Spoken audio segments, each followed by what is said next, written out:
Nova Estela Ciência e Debate, um programa da TV PUC São Paulo, gravado semanalmente nas lindas instalações do MIS, Museu da Imagem e do Som, um museu que vive já há uns 5, 6 anos uma grande mudança, procurando abrir as suas portas para a população de São Paulo, população do centro, população da periferia, que se dirige ao MIS para presenciar exposições muito interessantes e que, além disso, tem uma programação de debates, de filmes com debates e com convidados aqui no nosso Nova Estela, que a cada semana abordam algum tema da história da ciência, da tecnologia, da sociedade, para ajudar a nossa reflexão.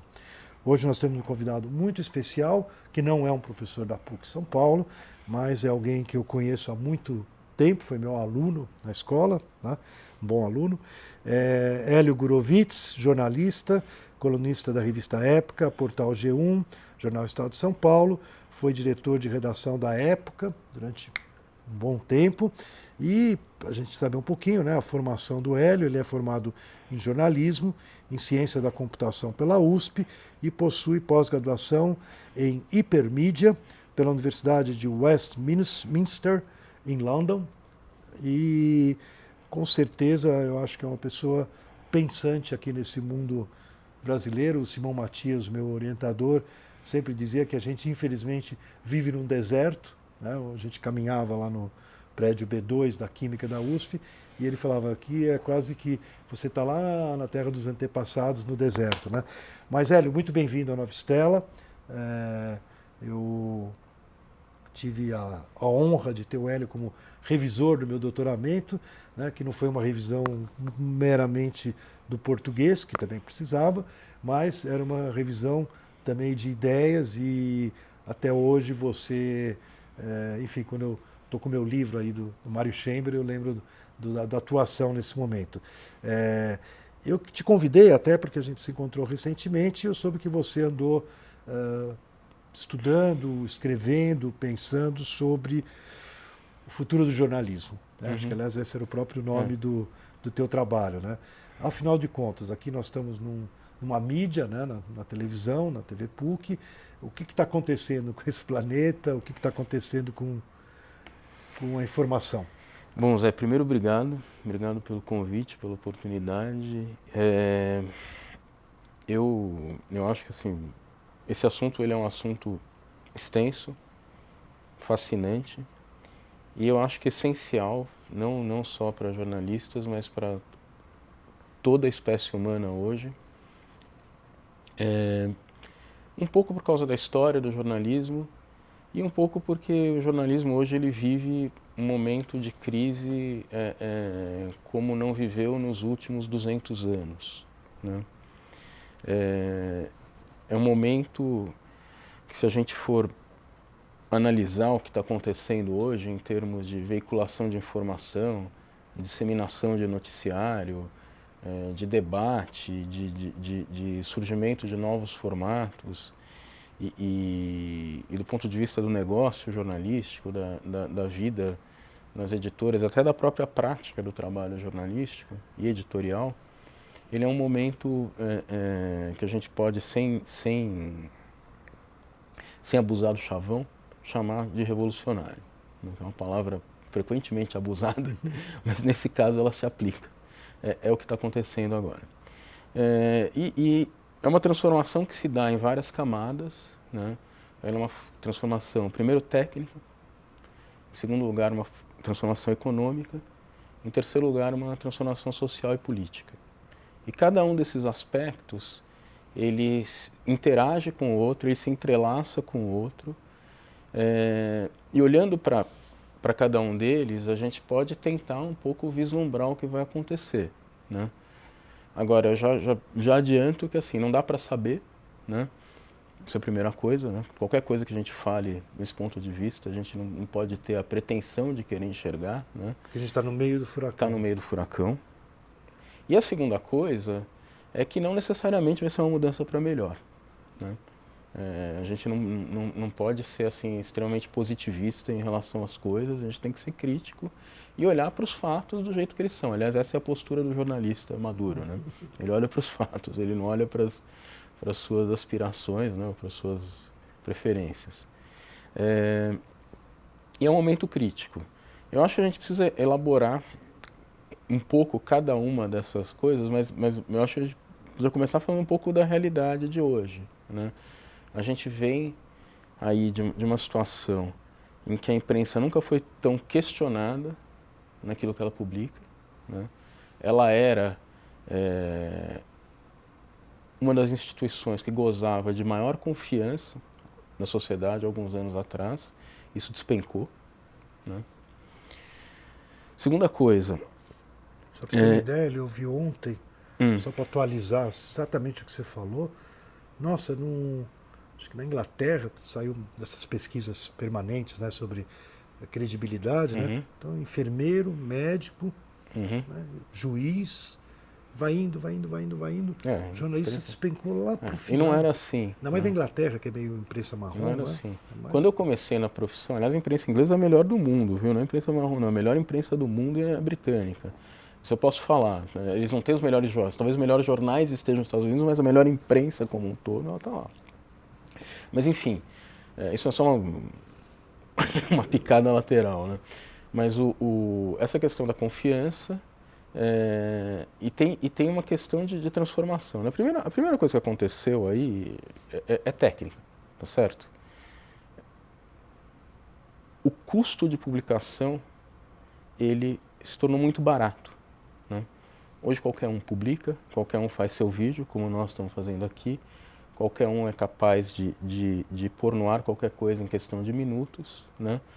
E junto com isso, você também perdeu um certo controle de qualidade que havia quando o custo era maior, né?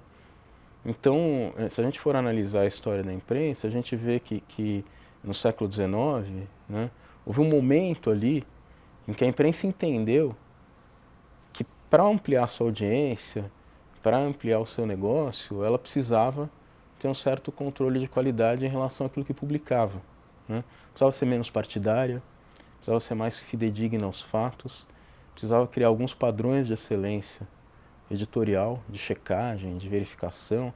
Isso foi acontecendo naturalmente, sobretudo nos Estados Unidos, né? Foi um país que viveu esse momento.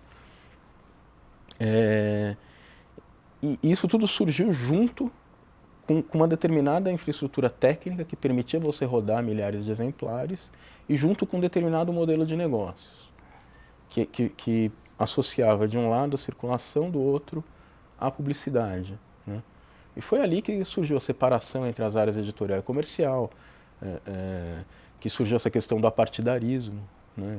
Porque antes, na época da Revolução Americana, ali, da independência, era tudo panfleto. Era tudo, assim, as pessoas escreviam meio que dava na telha, e publicava e rodava meio que no mimeógrafo lá no fundo de quintal e circulava. Alguns desses panfletos são excepcionais, né? Tem um exemplo, por exemplo, o Tom Paine, ele é autor de um dos maiores panfletos, dos maiores sucessos, um dos precursores e incentivadores da independência americana, que é aquele Common Sense, que é conhecidíssimo, que é uma obra brilhante, mas é um panfleto, né? Aquilo não é o jornalismo como a gente se acostumou a conhecer. E o que tem acontecido nos tempos para cá é que com a queda do custo de produção e de distribuição, você passou a conviver com um ambiente muito mais propício a qualquer tipo de conteúdo. Quer dizer, qualquer um pode publicar o que quer e aquela exigência de qualidade, que era uma exigência que vinha do produtor, em nome de uma determinada relação que ele queria estabelecer com a audiência, ela também começou a ser prejudicada. Então, a gente tem um momento, né, que é um momento de crise, né? E ela é uma crise que começa por essa questão técnica, e ela imediatamente ela tem um reflexo no negócio, né? O reflexo que isso tem no negócio é que antes você tinha até pouco tempo atrás, né? Como é que se organiza o negócio do jornalismo? O jornalismo ele tem uma função social, pública, etc., mas ele também é um negócio.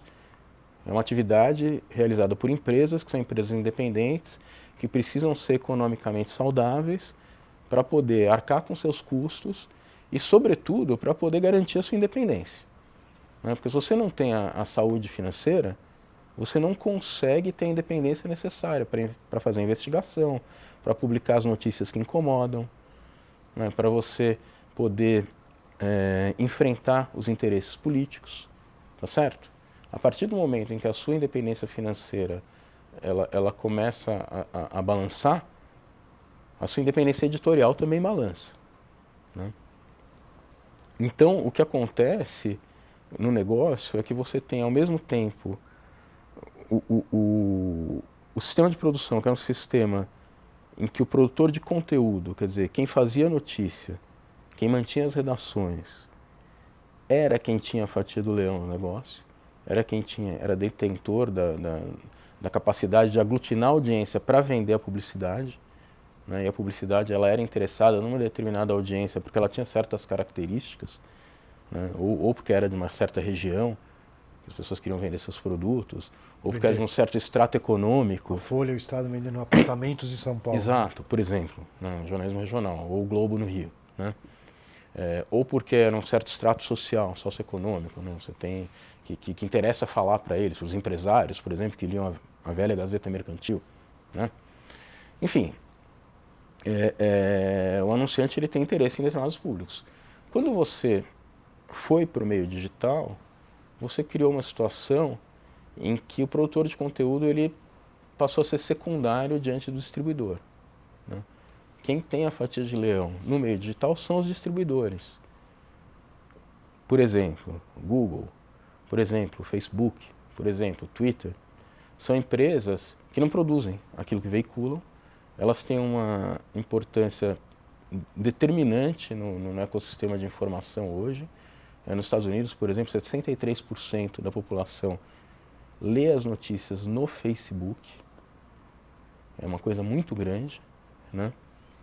Então, mas sem ter nenhum tipo de envolvimento na produção de conteúdo e, muito pior, nenhum tipo de responsabilidade pelo conteúdo que acabam veiculando. Então acontece o que aconteceu agora na eleição dos Estados Unidos, né? Onde, se você for fazer uma pesquisa, né? O BuzzFeed fez isso, aliás, um site jornalístico, eles fizeram uma investigação e descobriram que as notícias falsas veiculadas no Facebook tinham uma audiência muito maior do que as verdadeiras. Por quê? Porque, de fato, jornalisticamente, o que desperta o interesse pelo clique, pelo seu impulso de ler alguma coisa, não é necessariamente o fato de que está lá é verdade ou não, né? É se aquilo te instiga, se tem alguma coisa a ver com a sua emoção. Quer dizer, o que o jornalismo fez foi construir padrões de ética em que você acaba desenvolvendo conteúdos que sim despertam interesse, mas sem jamais transigir nesses padrões que são básicos, né? E isso aconteceu por quê? Porque você precisava conquistar uma audiência e você precisava ter uma certa solidez de negócio ao longo do tempo, né? Isso não é uma coisa que surgiu apenas porque os jornalistas eram bonzinhos, né? Tanto que houve isso que se chamou de imprensa marrom, que não necessariamente fazia isso. E de fato vendia mais. Então o que aconteceu... Notícias Populares do Brasil. Notícias Populares é um bom jornal, quer dizer, não é o fato do jornal ser popular que necessariamente faz ele ser mentiroso. Tem todo tipo de coisa. Tem razão. Tá certo? Ele era sensacionalista, não mentiroso. Jornais, por exemplo, aconteceu principalmente no começo do século XX, né? Tinha jornais na Inglaterra, sobre os Estados Unidos, que eram assim, eram coisas... Não estavam interessados só em vender, entendeu? Então o que aconteceu com esse barateamento do custo de produção é que voltou a imperar um pouco essa tabloidização do conteúdo, né? O conteúdo que desperta, que te instiga mais os instintos, ele passa a ter um valor maior do que uma reportagem que vai decifrar, por exemplo, a contabilidade criativa no governo, que ninguém quer saber, que é um assunto chato, né? Ora, o que sai prejudicado nessa história? O que sai prejudicado nisso é uma certa função social, cívica e pública que o jornalismo exerce numa democracia, né? O jornalismo ele é uma profissão que tem um lado, esse lado econômico, né, esse lado financeiro, esse lado de negócios, mas ele também tem uma função pública. O jornalismo ele é essencial numa democracia representativa. Por que ele é essencial? Porque é ele que vigia o poder. É ele que denuncia se os caras estão roubando. É ele que tem acesso às fontes. Você precisa proteger as fontes dos jornalistas para poder ter acesso às mentiras que os políticos contam. Tá certo? E isso acontece ao longo da história, né? Se você não tem condição de manter essas máquinas investigativas, porque você é obrigado a entrar num outro jogo, você tem um problema não só para o jornalismo, tá certo? Porque não é só uma questão do cara que estava fazendo carroça, agora vai, paciência, mas vai ter o cara que vai vender carro. Não, não, não, não, não. O cara está deixando de fazer carroça, mas o cara não vai te vender carro. Ele vai te vender outra coisa, que você acha que não vai funcionar, provavelmente, para aquilo que você queria, né? Porque a democracia ela depende disso. Então a gente está num momento turbulento justamente por causa disso. O que tem acontecido nessas últimas eleições, tanto na eleição na Inglaterra, a saída da União Europeia, eleição da prefeitura aqui em São Paulo, eleição dos Estados Unidos, a população... Teve o referendo da Colômbia. Referendo da Colômbia, teve eleição agora na Itália também, enfim, tem uma série de eleições Estranhas. de momentos, e não é só que as pesquisas não valem nada, as pessoas não sabem o que está acontecendo, não é isso. O que está acontecendo é um movimento de mobilização via redes sociais, com base em conteúdos não necessariamente isentos ou não necessariamente corretos, né? Muitas vezes mentirosos, que realmente coloca o sistema, faz o sistema balançar, né? Com isso não quer dizer que esteja errado, não estou dizendo que isso é uma coisa ruim. A gente está indo para um outro mundo, é um mundo diferente, mas é um mundo onde você está abrindo mão de um valor que é essencial e que é um valor que o jornalismo preserva, que é a verdade, né? É a verdade das informações e o equilíbrio. A sensação de que, pô, se eu vou fazer um programa, um debate na televisão e eu chamo um cara de esquerda, eu tenho que chamar um cara de direita também. Se eu vou entrevistar um cara do PT, eu tenho que entrevistar um cara do DEM, sabe? Eu tenho que ter um certo equilíbrio aí de ideias e, sobretudo, um jornalista é treinado para entender os interesses que tem por trás das ideias. Porque ninguém é inocente, né? Ninguém vai aí falar alguma coisa sem ter um interesse por trás.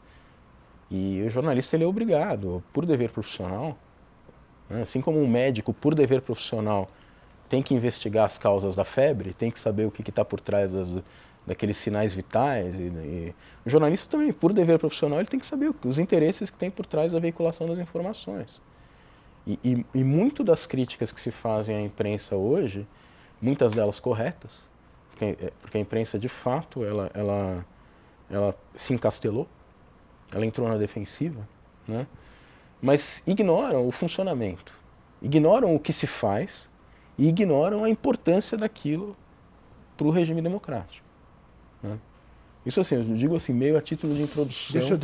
Deixa eu pegar alguns pontinhos que eu queria que você desse uma pincelada aí no que você falou. Que é uma das coisas, por exemplo, nesse mesmo espaço, né? Eu estava hoje, nós estamos abrindo aqui a exposição do Silvio Santos no MIS, né? Que aliás todos estão convidados, aí vai ficar vários meses no ar. E estava chegando a imprensa, né? Daí eu vi alguns jornalistas, não vou dar nomes para não comprometer, que, sei lá, 5 anos, 6 anos, quando eu comecei com esses eventos aqui, a rede MIS, né? Uma rede de debates junto ao MIS, com uma hashtag na frente e tal. Eu me lembro que eu cheguei a ter debates aqui com alguns jornalistas que achavam que, isso há 6 anos atrás, era o começo das redes no Brasil, 2009, onde está chegando Face, Twitter, está começando a pegar, e que achavam que isso não ia rolar, né? Que era um fogo de palha, tal.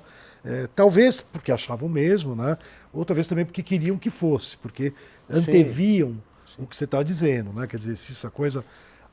Porque eu acho legal como você colocou, Hélio, a gente pode olhar por vários níveis, né? Tanto a questão social, a questão econômica, a questão tecnológica. A questão tecnológica, a essas alturas, inevitável. já era. É inevitável. Né? Todo Já mundo, era. criança já nasce lá na Hebraica, você vê as crianças com 1 ano de idade, já dominam coisas melhores, né? Até nem sabem falar ainda, nem estão alfabetizadas, mas já dominam várias, né? Achar o desenhinho lá no YouTube e tal. É impressionante. Não, meus filhos, né? Filhos. Eu tenho filhos de 7 anos que, enfim... Dominam. O grande brinquedo deles é o iPad. Né? E outro dia, inclusive, um deles foi lá e publicou um vídeo no YouTube na conta da mãe. A mãe ficou revoltada porque não podia fazer isso. Quer dizer, junto com isso veio uma responsabilidade que as pessoas também não estão... Muito mais complicado educar, né? E controlar. Mas, tanto que eu me lembro na época, isso que eu estou te falando, uma das coisas que a gente chegou a debater aqui no MIS, né, com pais, era a importância que a gente falava para o pai abrir a conta correndo. Você entende? O pai que não tiver dentro do Face, do Instagram, do Twitter, é péssimo, porque ele não sabe o que o filho dele tá fazendo, né? É muito, muito sério, né? Mas, enfim, o que eu queria te falar é que eu acho que um pouco tem esse lado que você falou, quer dizer, houve uma... Eu me lembro uma vez, você lembra, a Folha de São Paulo lançou um editorial, ou Página 3, que era Face mal, Face lobo, né? E, sabe, eu acho que essa fase passou, porque não dá mais para olhar para o Facebook. Agora, por outro lado, é o que você falou, né? Essas estruturas digitais, elas estão realmente desarranjando, né? O pessoal fala da uberização, né, das coisas, né? Agora, eu vou te falar, não sei se você tem usado o Uber. Às vezes. Às vezes, né? Eu também, principalmente quando eu estou fora de São Paulo, que eu viajo, tudo. Eu vou te falar, aqui no Uber acontece ao contrário, né? Você passa a ser atendido por pessoas. Eu tinha um ex-aluno da PUC, outro dia eu estava em Florianópolis, um cara viu eu falando que eu uso gravata borboleta, né? O cara me tira um cartão, ele é dono de uma lojinha lá no centro, eu acabei indo no centro passear um dia, né? Fui na loja dele, comprei 2 gravatas borboletas, o cara é o dono da loja, mas ele sai ou fazendo marketing da loja ou ganhando dinheiro a mais, porque o comércio está difícil, com o Uber, né? Então, no caso do Uber, é o contrário um pouco do que você falou. Quer dizer, você passa a ter um atendimento melhor, né? Por 1000 razões, fora o aplicativo, que é tudo fantástico, tudo mais certinho, tudo, né? Agora, então, esse desarranjo que a gente tem de muitas coisas na sociedade, né? Talvez em outros âmbitos a gente já comece a enxergar uma reorganização, né? O duro um pouco no teu caso é que a gente não está enxergando ainda uma reorganização. É assim... Tá? Vamos complexificar essa discussão, porque é óbvio que sim, em algum nível. Quer dizer, o Facebook levou um choque com a eleição do Trump. Porque é óbvio. Não dá para você entender o fenômeno Trump sem entender a comunicação nos meios digitais. E note, não estou fazendo nenhum juízo de valor sobre o Trump, tá? Eu acho que a população americana tem todo o direito de elegê-lo, ele tem qualidades, enfim, tem todos os problemas que a gente conhece, mas não é isso que eu estou discutindo. Não, o que eu estou colocando aqui é que tem uma empresa na Califórnia, tá certo? Que é uma empresa que passou a ter uma importância gigantesca na determinação ou nas decisões políticas da nação mais poderosa do planeta, sem que houvesse nenhum tipo, não estou nem dizendo de freio, ou de controle, ou de regulação, nem sei se é o caso, entendeu? Não houve nenhum tipo de discussão a respeito disso. Aconteceu. Isso não passa pelas instâncias políticas. A democracia, ela tem as suas instâncias políticas, ela tem 3 poderes, tem o Congresso, tem o Supremo, tem a Suprema Corte nos Estados Unidos, tem um monte de coisas aí, tem assembleias regionais, tem uma série... Quer dizer, não há nenhum tipo de discussão sobre o que acontece quando essas instituições passam a ser, digamos assim, eu não diria sequestradas, mas passam Reféns. a ficar. Talvez seja um exagero falar em reféns, mas tem uma relação aí que está em desequilíbrio. Né? Tem um determinismo. Não dá para você... Então, assim, teve um choque interno. O Facebook diz agora que vai impor algum tipo de controle à veracidade das notícias que veicula, etc, etc. Eu acho isso muito teórico, porque aquilo é uma empresa de programadores, tá certo? Não é uma empresa de jornalistas. Mas eles têm uma responsabilidade editorial. O que distingue o jornalista de outras produções de conteúdo é tão somente isso, a questão da responsabilidade editorial. Assim, o que você publica? Por que você publica? Quando você publica? O que você faz antes de publicar, pensando nas consequências daquilo que você vai publicar? Isso não quer dizer que o jornalista não erra pra caramba, tá certo? Erra demais e comete uma... Mas ninguém erra sem fazer essas perguntas. Em nenhuma publicação séria do planeta Terra. Publicação séria, tá? Não estou falando de veículos assim que tem... E também que tem que ter, porque eu sou a favor de liberdade total, tá certo? Cada um tem que poder publicar o que quiser. Né? Mas as publicações sérias, elas têm prestígio porque elas fazem essas perguntas. Né? Porque elas têm ritos editoriais, têm princípios ali atrás, tá certo? E isso é importante, porque o jornalista ele tem um papel ali que é defender o interesse do cidadão. Né? Não necessariamente o cara que está falando, ele está defendendo o interesse do cidadão. Aí você pode fazer uma crítica dizendo, não, mas a imprensa defende os seus interesses e não sei o quê. Tem uma conversa mole ali. Assim, eu tenho que te interromper, que nós estamos chegando ao final. Já? Já. Pô, que pena. 9 Estela, Ciência e Debate. A televisão é muito rápida. Ciência e Debate se despede, esperando ter os nossos telespectadores conosco novamente semana que vem, ou no YouTube, a qualquer momento, com todos os nossos quase 200 programas já gravados.